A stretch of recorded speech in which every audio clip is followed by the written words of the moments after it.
Hello everyone, Iris France here. Today we will continue with labor market monopsony. In particular, I will show you monopsony's 3 steps of profit maximization. Step 1.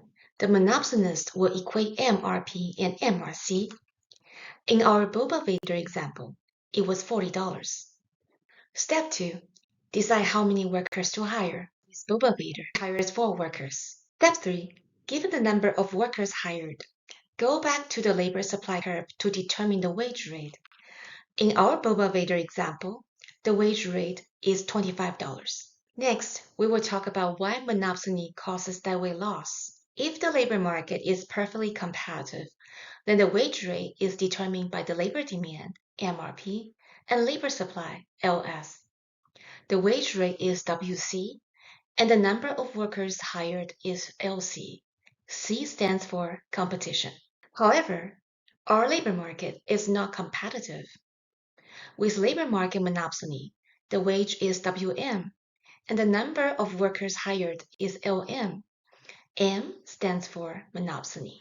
As a result, we have a deadweight loss, which is the red triangle.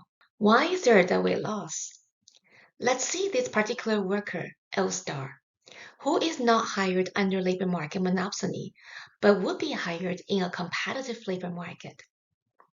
If worker L star is hired, they would produce a value of V1 to the company, but they will only require a wage of W1, which is lower than V1.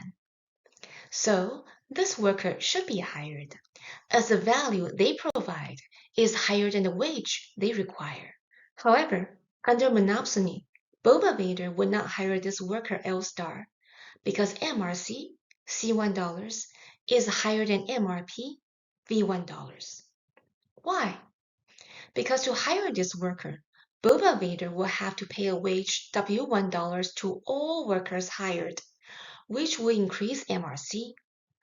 So Boba Vader will not hire this worker, which is just too bad. The worker can produce a higher value V1 than the wage they demand, W1. That's why we have a deadweight loss. In fact, not just worker L star, but all workers between LM and LC, they all face the same situation. They should have been hired, but they are not hired under monopsony. Therefore, monopsony causes deadweight loss. How do we deal with the deadweight loss? A minimum wage set at the competitive wage level, WC, will help. Suppose the government sets a minimum wage at WC. Now, the new MRC is equal to WC. The firm will equate the new MRC with MRP and hires LC workers. As a result, both wage and employment will rise. There is no more deadweight loss. Is the wage floor a good thing or a bad thing? It depends on the situation. In a competitive labor market, a wage floor set above the equilibrium wage causes deadweight loss and is bad. However, under monopsony, a wage floor set at the competitive wage level improves efficiency and is a good thing.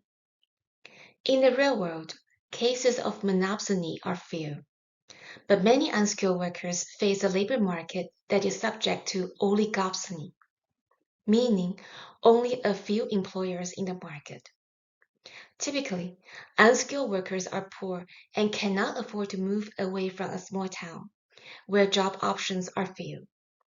In their town, there might be a meat processing firm, a grocery store like Walmart, and a warehouse. Therefore, the situation such as suppressed wage and low employment is close to monopsony.